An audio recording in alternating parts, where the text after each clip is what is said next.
Hello, I'm Robert James Fremantle, and you might hear the crunching of biscuits around me, and that would be dogs. These are interactive dogs, mind you, so you know. So, anyway, to move on to you here with the last update of the Dragon Age Vidcast campaign. And remember, in case you actually haven't watched the previous video that I just made, with a sort of preface to this, the results of this are in effect because of a lack of action, not as in all the group met and this was the battle and this was the thing. It's the fact that there was no battle, and you have that kind of consequence. Okay, so just to recap where we all are, it all came to a head with the War of the Axes. Tanador is leading the southern Avars against Karak's northern Avars. So all of the truths and the secrets are going to come out in this video of what was really going on with those characters, and what the implications would and will be. So the first thing we should cover is the group that's in the Alluvion right now. They came out of that undead dungeon thing they were in, and they escaped into an Alluvion. And the idea was that Nimdeirana, the Watcher in White, the bookkeeper, the attendant, as he is, was going to basically escort them through the Alluvion to get to this epic final battle with Karak, basically. So Tanadal's forces were going to be facing off against Karak, and basically Karak said, look, I'll open the door and I'll let you in. We're winning the war. The north side were beating the south generally, and Tanador was all ready to go in with his force. So he's got that option: go in, confront Karak, have it out, old friend against old friend, now turned against each other. Of course, Tanador was on the back foot, but that was because he chose to ignore the sufferings and the warnings and the clues, basically, that were there throughout the latter day parts of the campaign, of the southern tribes, this is happening to them, and they're being subjugated, and then we've got this happening, and are you going to do anything? Nope. And then this is happening here, there's evidence in front of you, are you going to act? Nope.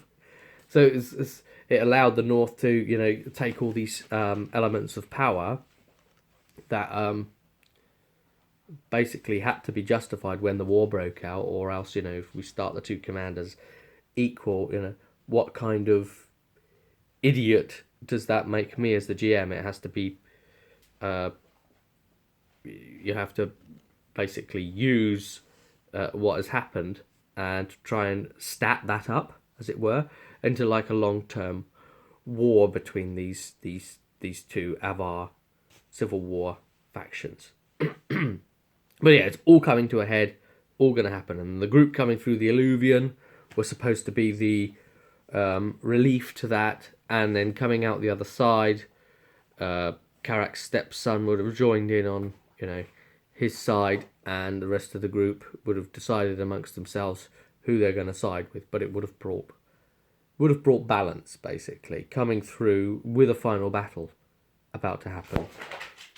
But while they were in the Alluvion, Nimdeirana, the elf, the mysterious elf that keeps appearing and disappearing, basically think the old D&D, the old Dungeons and Dragons cartoon from the 80s. And then do you remember Dungeon Master? And he'd appear, and then he'd walk behind a rock, and then he's gone. And you walk around to find him and he's not there anymore. That's basically, group, what he was for you. Yeah? He was there as that. And the truth of him was that he was essentially a kind of elder ascendant himself, sort of an ascendant god type thing. Think of him in terms of like the attendant to the maker, as it were. In the times before the Black City was black, the implication is that maybe he was a janitorial kind of attendant type of role there, possibly. So, quite a big deal. And now, mankind in its state of abandonment or whatever it is here in Thedas, he's left to basically finish the story and make sure that it finishes as neat as possible. Basically, he's always carrying this book and saying that when something the players were doing or not doing that wasn't fated to the story, he'd try and lead them back on track, essentially. And if they did something really, really stupid, the pages would start falling out of the book and all of that would be happening. So here he was leading them through this alluvion, and he basically pulled a Gandalf and runs ahead of them. So, and checks what the state is back on Thedas, because time is moving differently and he can't perceive the story in Thedas turning out as it does. Then the things that happen in Thedas, which we'll touch upon in a moment, because they happened in an unexpected way that wasn't written in his book, he decided with a very heavy heart, if I now send them through the alluvion out into the destination that was intended for them, with all this going on, the balance will be weighted wrongly, because the Southern Allied forces won't be attacking here at Karak's Hold, and the ones that will obviously that would have not allied with Karak will be massively outnumbered there when they come out on the other side. So it wasn't going to be workable. So for the sake of those few people who would have sided with Panadol, Nimde Rana had no choice but to abandon them in the alluvion and forcefully set off a labyrinthine trap so that they can't escape. So he's trapped them in the alluvion to effectively save them, and then left the alluvion. So they're there. The other thing about him was that he looked like an elf, but he was a white dragon, effectively. Now, dragons are usually female. So, is he female, or basically, is he beyond gender? Who knows? Full flying dragons are females. But he's able to appear as a white dragon. Now, others don't necessarily know this. Didn't know this in the party, and he was kind of the savior part for the group. So you're when the campaign was first conceptualized, the intent would always be that Nimde Rana's going to lead them on the path, and the intended job that the group were always going to have to do never came to pass. It was always the initial intention was going to wrap within the blight that happens in Dragon Age Origins, and it was going to wrap around there, where they were going to assist the hero of Ferelden with his or her task. Mine was a he, so his of stopping the blight. So the idea would have been, the intent was that a huge number of Darkspawn would have found a Deep Roads shortcut, basically, to Denerim, and they would have been, streaming through as these massive reinforcements that would have increased the Archdemon's army by a manifold factor of several times, yeah, and it would have been absolutely disastrous because, you basically, in that final battle of Denerim, being able to say, oh, I'll use these forces and I'll use these and we'll deploy these. It would just be like all those allied forces would just get basically because of the high numbers of things coming through, alpha ogres and freaking, pulling something like on chains on a sled, and on that sled or whatever is a dark spawn hero of fear, unimaginable power, and just like lots of unexpected forces like that appearing, taking these deep roads things. And the idea was that the group were going to have to deal with that and stop them, which is a bigger army, effectively, than the one actually attacking Denerim. It's a harder job, but it doesn't have the archdemon, of course. That was the intention. But the group started sort of doing things that began to suggest that they weren't going to kind of take that track, that they weren't going to be those sort of people as a group. Maybe individuals amongst them might have fit the bill, but it has to be what the group would do. And you can't completely push them, pigeonhole them. You can't like put them on a train track and say, this is where the final scene's going to have to be. Well, I don't feel I can.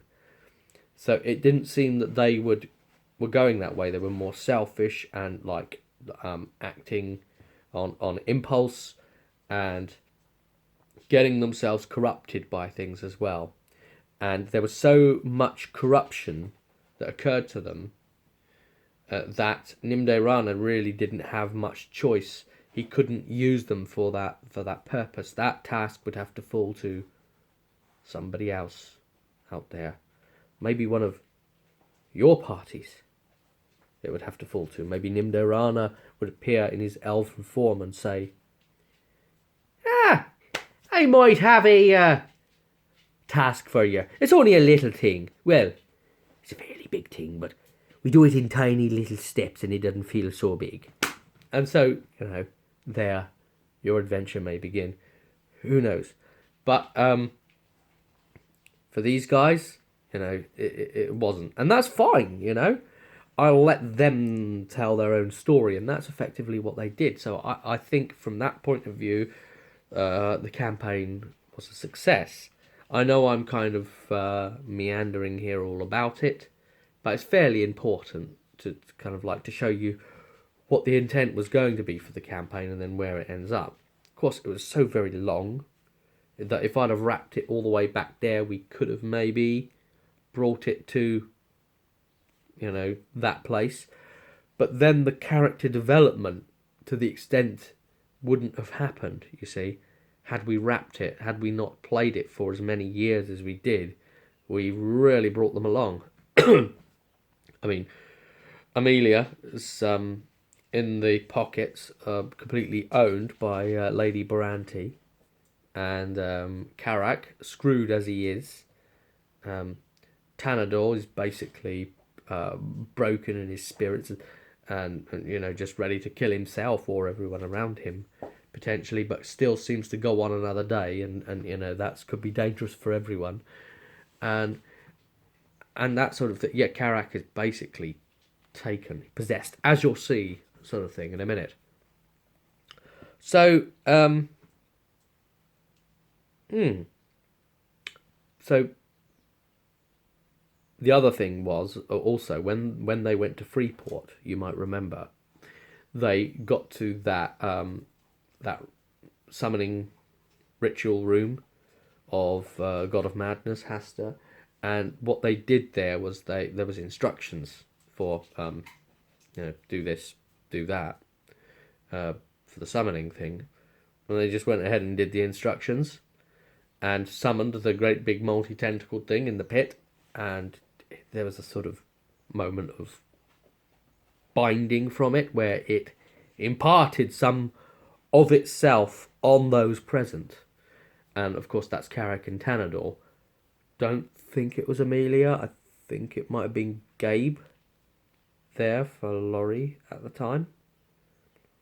Laurie will be able to correct me if I'm wrong there. I think it's Gabe. But yeah, that's kind of a big deal for the potential of what could happen as well. So, final battle. Yeah.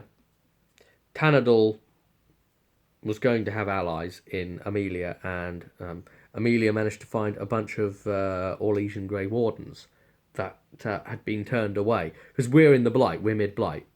And the Darkspawn are pushing up the south through the mountains. So Tanadal's southern Avar have been forced to basically push up north and go all out at Karak's northern lot.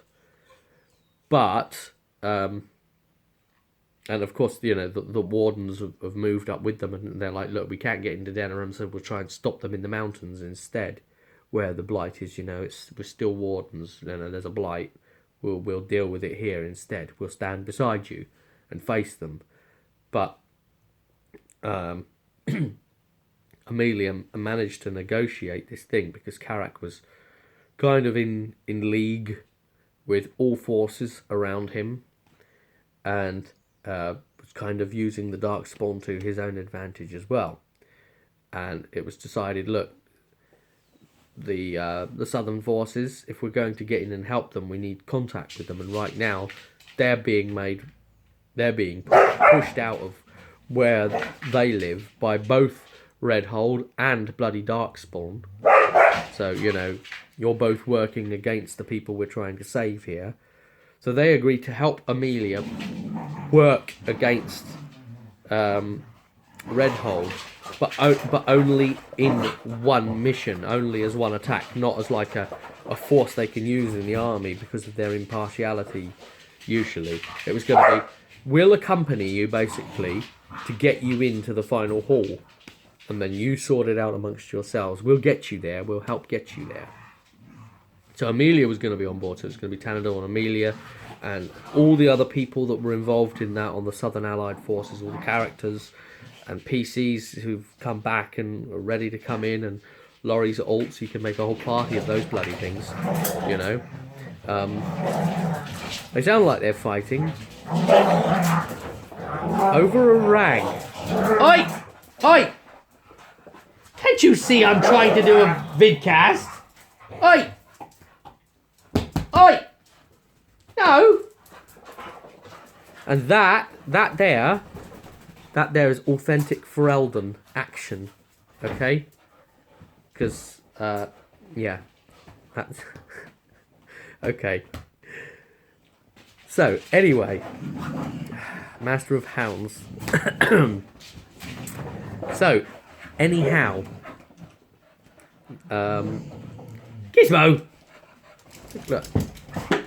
Look.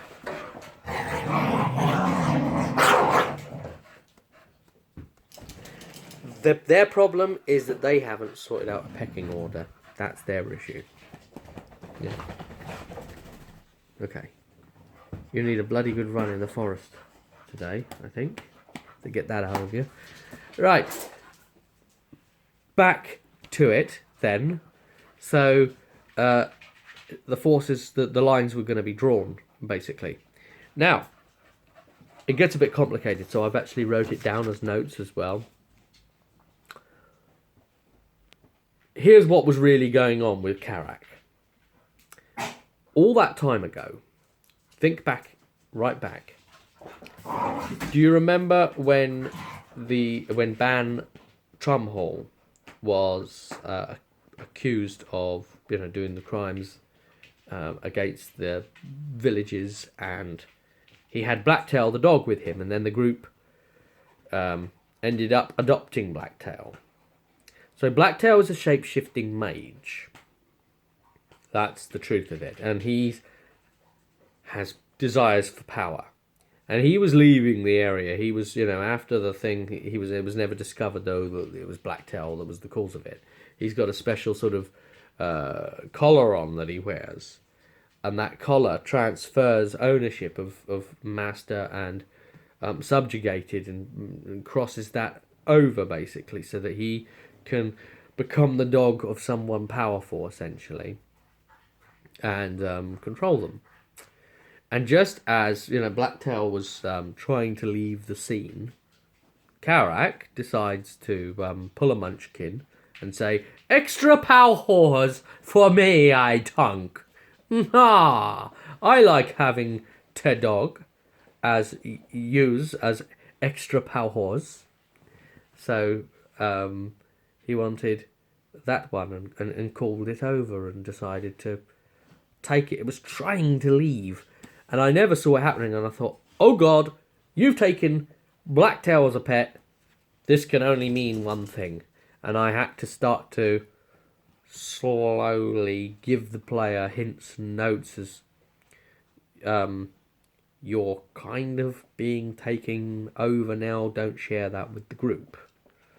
Do with it what you will, run with it. And the player really knows how to run with it, because boy, does he love to troll the group. And that's, he loves it.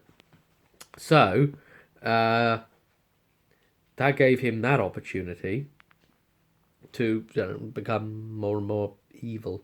So that explains what was happening to Karak, being subjugated by Blacktail's will.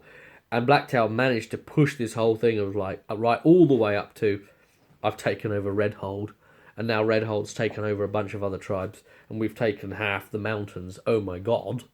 And now we're going to start making you all pay taxes to go through these mountain gates and just all the rest of it. So, real git. So that's the thing with Karak, okay? And that's sort of why things have come to a head as they did. And there was going to be a point at which Tanador was going to have to realise, but they had this dog with them this whole time, and they didn't realise, that he's a bloody shape-shifting mage all this time, and he's part of their party, for Christ's sakes. And I, as the GM, I was sitting on top of that, and the players sitting on top of that, and it was just almost too funny and delicious, and just everything. It's like, oh my God. And they're still all the way to the end, right from pretty much the start of the campaign, all the way to the end. What was it? A ban too many, I think the module was.